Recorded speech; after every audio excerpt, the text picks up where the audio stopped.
Wow, madam! Hello, madam. Nagkita na din tayo. Wow! Grabe Ang naman. ganda mo pala sa personal. Totoo ba yan? Nako. Kasi nagpunta sa akin si Alex. Akala ko si Alex yung maganda, pero ikaw pala talaga.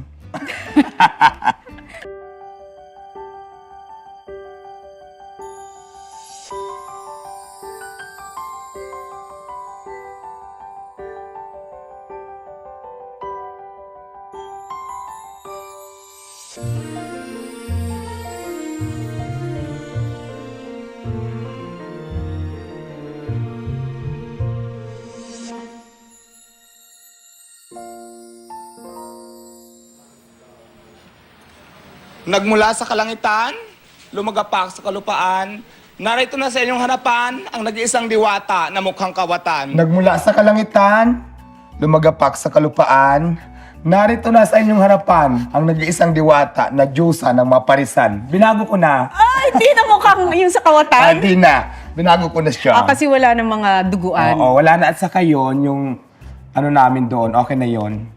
Oo, Ay- kasi yung nagsumaksak daw sa'yo, nagtatrabaho na. Yes, nakamove on na kaming lahat yun. Nasa akin ngayon. Kamove on na kayo lang. Oo, nagkapatawan. Pagkatapos kang saksakin. Kaya kami nag-away-away doon kasi parang Nag-away-away noong Oo. 2016. Ayun nga yung, ayun yung na-news kami before. Yes. Yun ang dahilan kasi sabi ko kung may mga bisyo kayo, pwede kung hindi nyo kayang tigilan, wala naman akong pakialam doon pero umalis na kayo dito sa poder ko. Kasi kaya sila napunta doon sa tulay dahil sa akin, ako nagpatira sa kanila kasi sa kalsada lang kami nagkakilala. Pero kung may mga bisyo kayo, para hindi naman ako madamay, umalis na lang kayo. Ay syempre, ang pinupoint nila is, hindi naman ako may-ari ng tulay. Ayaw nilang umalis. Hindi ikaw yung may-ari Oo. ng tulay. Ayaw nilang Huwag mo umalis. angkinin ng tulay. Oo. Nag-away-away kami. Ayun yung mga time na dumating sa point na nagkasakitan, nasugatan ako dito. Yun yung tapos rumampa ako sa presinto. Ayun yung trending ko noon. So pero ngayon, okay na kami. Yes, yung pala Nagkapatawaran yun. naman na, tapos katunayan Kasi nga. gumagamit sila nung time na yun. Oo. Pero nung time na yun, hindi ka gumamit. Hindi. Ay, Nangalaka lang kami doon pero hindi ako nag-drugs. Kasi imagine mo kung nagda-drugs ako ngayon, hindi ko mapalago yung tindahan ko ng ganyan. Kasi doon siya unang nakilala, si Diwata. Pero hindi Diwata talaga pala ang name mo. Ang full name mo ay... Deo. Balbon. Ayo. Pambrusko eh, no? Deo Opo. Balbuena. Balbuena. Ba't naging Diwata? Sumasali ako sa mga beauty pageant, Tati. Beauty queen din ako at the same time. Beauty queen. Okay. Oo. Ano mga Dalagita Days? Oo. Marami kasing klase ang pageant. Meron mga Miss Gipang Kalawakan, may Ito. mga... Nag-showtime ka din Oo, dati. ayan. Okay. Nag-show din ako dati sa kay Kuya Will. Doon na-discover niya ako. Gay beauty queen yung kategory. Tapos parang doon na yung diwata ko. Tas wala na, yun na yun. Yun na yun. Tapos hindi ako tagal doon, saglit lang. Kasi si Diwata ay talagang tubong at pinanganak sa Samar. Yes po. 'Di ba? Opo. Tapos, ang trabaho ng nanay at tatay mo noon sa Samar, Farmers sila. Actually, yung tatay ko wala na, mother na lang. Dati yung kapatid ko nagtatrabaho dito sa Manila. So parang na-curious ako sa pag umuwi sila, mapuputi, pag alis doon ng itim. Parang sabi ko gusto ko rin magtrabaho doon. pumuputi pag... Oo, pumuputi. Oo, naging curious ako. Yung pala, kaya pala sila gumaganda, pumuputi kasi hindi sila makalabas ng bahay. Gumaganda yung balat nila. Kasi di ba ang mga kapatid ko lang naman, pag pumunta ng Manila, mga katulong lang kami naman, mga boy lang, mga ganyan. Uy, pero wag natin nilalang kasi kung hindi dahil sa kanila, Oo. 'di ba, hindi gagaan ang buhay ng mga Proud naman kami, di ba? Kasi di ba, yun lang naman talaga yung kaya namin na trabaho. So, proud pa rin kami kasi malaki din ang tulong para sa amin. Tsaka nagiging parte ng pamilya yung mga kasambahay natin, Yes 'di ba? po. So, ilang taong ka nung pumunta ka dito sa Maynila? Siguro mga pag hindi ako 17, 18, or 16, di ko na matandaan kung anong exact. Basta ganun lang, yung tatlo na yun. Pumunta ka ng Maynila dahil Para magtrabaho. Magtrabaho, nung unang trabaho ko, pinasok ako ng kapatid ko, nagtitinda kami ng prutas sa Pasig. Tapos umalis ako doon, pinasok naman ako boy. Tumagal din ako ng mga 5 years. Marami ako napasukan, pero ganun lang yung trabaho ng mga napasukan ko. yung houseboy, ganun. Oo, mga Oo. ganyan. Pero girl ka talaga. Pero girl na talaga ako matagal Kahit na. nung kinuha kang boy, as a girl ka, no? Girl pa rin ako, pero yung mga trabaho, pang lalaki talaga. Siya. Nung nagtatrabaho ka, ino-all out mo na gay ka, hindi pa? Hindi pa masyado, pero gay na talaga ako. Yung nga lang kasi, nasanay ako sa ganong style kasi yung tatay ko, galit sa akin dahil... Binubugbog ka? Oo, dahil sa probinsya namin, 4 kami magkakapatid, puro babae lahat, bunso ako. Parang junior sana ako. Ay. Kaya parang yung father ko, hindi niya matanggap na maging bakla pa. Ako naman, nagpapanggap ako na kunwari lalaki, pero deep inside, babae din talaga ako. So, nabubugbog. Oo, nabubugbog ako madalas talaga ng father ko noon, pero okay na yon. Hindi ko naman to ginusto, di ba? Oo. So, kusa ko naman siyang naramdaman. Kusang Pero okay naramdaman. naman, bandang huli, yung tatay ko wala na ngayon, pero naging okay din naman kami. Paano kayo naging okay? Para tanggap niya na rin na ganun ako, bandang huli, bago siya mamatay. Oh, so nung pumunta ka na sa Maynila, ano naman ang na-discover mo sa Maynila? Kasi 'di ba, usually daw yung mga tao sa probinsya, sinasabi nila pag pumunta tayo ng Maynila, gaganda ang buhay Ayan, natin. dito ko talaga napatunayan sa mga experience ko na hindi din talaga madali ang buhay sa Manila, lalong-lalo na pag wala kang discarded. Kasi ako nga naranasan ko maging palaboy talaga. Di ba, yun nga yung mga time na tumira ako sa ilalim ng tulay. Tapos, ang haba din, siguro matagal din ako doon, mga 3 years or 4 years sa ilalim ng tulay. Tapos yun nga, may nag sa akin ng construction, na friend ko. Nag-enjoy ako, daming lalaki.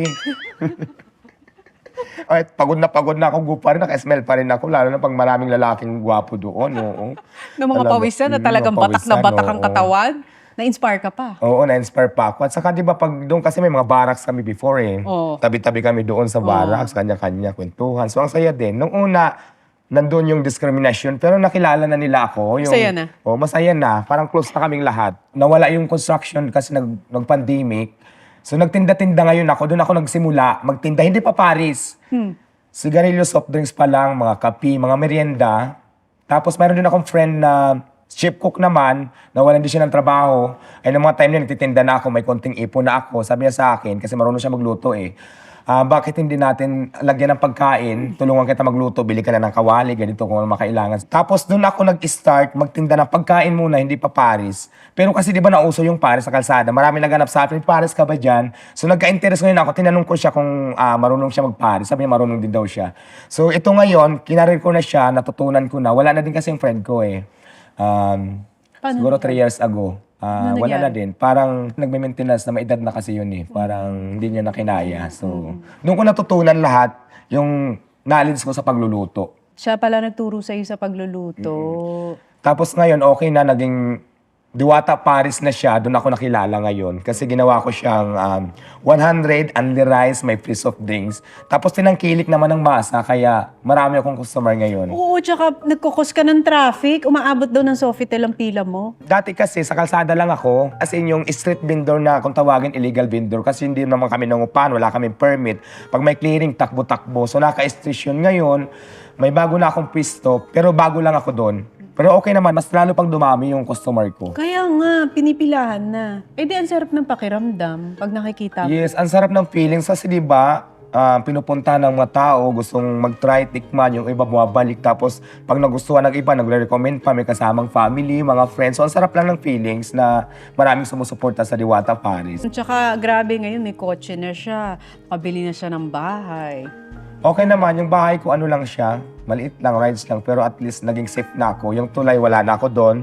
Bumili na ako ng mas komportable ako. Tapos sasakyan ko din ng magagandaan. Ano lang yun, second hand. Doon Pero kahit na, ang sarap sa Oo. pakiramdam. Oo, ang sarap ng pakiramdam. Kasi dati kung bike lang yung sasakyan ko ngayon, Diba? kotse na talaga. Kaya ako binili yun. Kasi dati, natutulog ako pag pagod na sa tabi lang ng tindahan ko. Feeling ko hindi ako masyadong safe kasi malayo yung bahay ko, Quezon City. Yung mga gamit ko, yung cellphone ko, So, minsan nawawala. Quezon City, tas sa Pasay siya Oo. Pero doon naman talaga ako sa Pasay, di ba? Doon ako sa tulay dati. Tapos mas gamay ko yung Pasay. Kaya lang nakabili ako ng rides Quezon City. Kaya Eh di okay. Doon yung bahay ko. Anong pakiramdam na unti-unti nabago mo yung buhay mo? Imagine mo yung nakatira ka sa tulay, tapos ngayon may kotse ka na, may bahay masarap ka ang na. pakiramdam. Masarap. Pakiramdam na masarap na hindi ko kayang i-explain. Basta ang saya kasi bukod sa marami ako natutulungan kasi marami din nagtatrabaho sa akin na umaasa din sa akin, lalo na ako. Ilan na family ko. trabahador mo ngayon? Marami. More than, basta marami. Mga nasa 20, gano'n? Yes, more than pa yata. Hindi nga. Ang dami, di ba? Doon lang naman kami umaasa. Ako naman sabi ko, kahit wala nang kitain, basta ang mindset ko dyan is, makapagpasahod ako sa mga tao, lahat ng expenses ko, ma-shoulder ko. Kumita konti, kahit 300 lang, 1,000 lang o 500, tinatabi ko naman yun para sa akin in my future naman. Tapos tinutulong ko din sa family ko, mother ko, ganyan. Eh, di tuwa yung pamilya mo. Tutulungan ko naman yung mother ko. Dati bilang ko ng cellphone, mga damit, tuwa naman siya. Yung dating hindi ko nabibigay, ngayon binibigay ko na sa kanya. Kaya supportin naman ako sa mother ko. So ano yung pwede mong i-share dun sa mga nanonood sa atin? Kasi pwedeng yung iba, sila yung nakatira ngayon sa tulay or pakalat-kalat sila sa kalsada or sila yung galing probinsya na pumunta dito sa Maynila tapos di nila alam kung ano magiging kapalaran nila dito. Ayan, sa lahat po ng lumalaban sa buhay, huwag kayong sumuko. Ang swerte, bigla na lang yung dumarating sa tao. Pero pag hindi pa para sa'yo, hindi pa para sa'yo, huwag kang magmadali. Dating din yung panahon na dating din sa'yo ang swerte. Kung may pangarap ka sa buhay, gawin mo na, aksyonan mo na. Kasi walang imposible, maabot mo yung pangarap mo kung nilalagyan mo na ng aksyon, ginagawan mo na ng aksyon. At saka maganda yun sa kanya kasi nagtrabaho siya talaga at saka yung kita niya sa tamang pamamaraan. Yes, opo. Hindi ka nanling lang ng tao, hindi ka nanloko ng tao, di ba? Kumuha ka ng mga tamang trabaho. Alam mo yun, inunti-unti mo talaga. Yes, step by step. Katulad niya dati, nasa kalsada ako, di ba, nababasa ako dahil sa mga gamit. Ay ngayon naman, ini-improve ko talaga yung fried chicken ko na tinitinda ko. Bumili na ako ng lutuan talaga ng Chicken Joy. Chicken Oo, Joy. tapos yung kusina ko na laging binabas nila sa akin, yung in-improve ko talaga. Nagpagawa na ako ng kusina. May mga gamit na din talaga. Na parang, May nagbabash pa din. marami akong basher before. Pero ngayon, okay naman. Kaya lang, basher kasi, hindi ko inintindihan kasi wala silang naiambag na tulong sa buhay ko. Bakit ko sila intindihin? At the end of the day, ako pa rin mag-aangat sa sarili ko, hindi naman sila. So ngayon, pagtatanungin kita, di ba sabi mo huwag kang tumigil sa pag-abot ng pangarap mo. So ngayon, kung meron ka pang pangarap, kasi nakabili ka na ng bahay, may sasakyan ka na. So ano na yung isa mo pang pangarap ngayon sa buhay? Ayan, plano ko talaga siyempre yumaman. Kaya ngayon, i-expand ko pa yung Diwata Pares Overload ko, Luzon, Visayas, Mindanao. Para yung iba hindi na pumila. For example, nasa may Davao ako. Yung mga taga Davao hindi na pupunta ng Pasay para tikman yung ano ko. Bakit meron ba mga taga Davao pumupunta sa'yo? Meron, may Iloilo pa nga. Ang dami, iba't ibang lugar. Hindi ko lang alam kung totoo na galing sila doon. Basta marami galing ng Naging tourist Bisaya. spot ang Parisan ni Diwata. Yung iba naman ang nakakatawa, galing ibang bansa. Pupunta rin. Paglapag ng airport, kain muna sa akin. Tapos yung iba, paalis pa lang, dadaan muna sa akin. Parang ganun. Maraming ganun ako nakausap. Tapos mayroon galing probinsya na pumunta lang talaga doon para tikman lang yung Paris ko. So nakakatuwa. Ang sarap ng feelings talaga na nag-i-import pa sila para matikman lang yung Paris ko na Andy Rice with soft drink 100 pesos. Ay gumastos sila ng pagkamahal-mahal, di ba? So natutuwa naman ako doon. Maraming salamat sa inyo. Pero alam mo, sana maging motivation ito sa lahat ng mga nanonood sa atin ngayon na kayang-kaya mo talagang baguhin ang buhay mo. Yes. No? Hindi dahil mahirap ka or ito yung sitwasyon mo ngayon, habang buhay ka lang nandyan. Nasa sayo pa rin talaga. Yes, nasa pera talaga ang susi kung paano mo iangat yung sarili mo. Depende lang yan sa diskarte mo. Kaya sabi ko, laban na, huwag sumuko sa hamon ng buhay. Kung mahirap naman ngayon, huwag mo isipin na mahirap ka lang. Kung may chance, gawin mo na para makaangat. Kung level 1 ka, gawin mong level 2 naman. Step by step, di ba? Parang ganun. Si Diwata ngayon ay 42 years old. Imaginein mo, pumunta siya dito sa Maynila, 16, 17. Ilang years yon ng pakikipagsapalaran sa buhay bago niya na-hit yung parang, ito na yung jackpot. Haba ng laban talaga sa buhay ko dito sa Manila. Mahaba. Talagang may mga pagdadaanan ka na up and down. Pero ang importante, katulad ng sinabi ni Diwata, huwag kang susuko sa laban ng buhay. Kasi darating ang araw, ikaw naman ang pipilahan, katulad ni Diwata. True. Diba? Yes, madam. Tama. From beauty queen to Paris queen. Yes, di ba?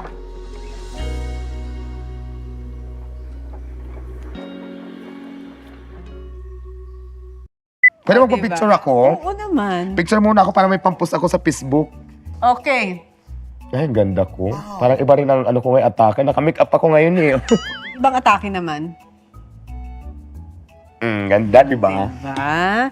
So grabe, walang tigil ang pila. Wala, sawa Eh di ng pagka Diyos. ganun, pag halimbawa nandun ka, eh di ang dahil nagpapapicture sa'yo. Marami, pila din. Charing lang. Feeling ko nga ako nasa iba na Alawi tuloy at saka si Tony Gonzaga. Alaga? Picture ng picture. Non-stop din ang picture nila sa'yo.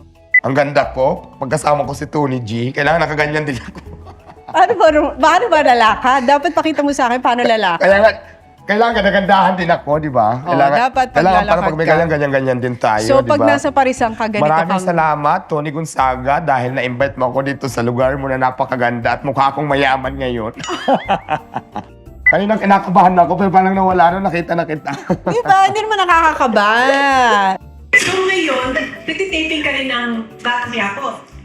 Paano yung schedule mo? Ano lang naman, yung tipi naman doon di araw-araw. MWF minsan sa isang linggo, isang business lang. Katulad nitong linggo, wala sa Friday naman. So, okay lang. Hindi ka naninibago sa pagtitaping?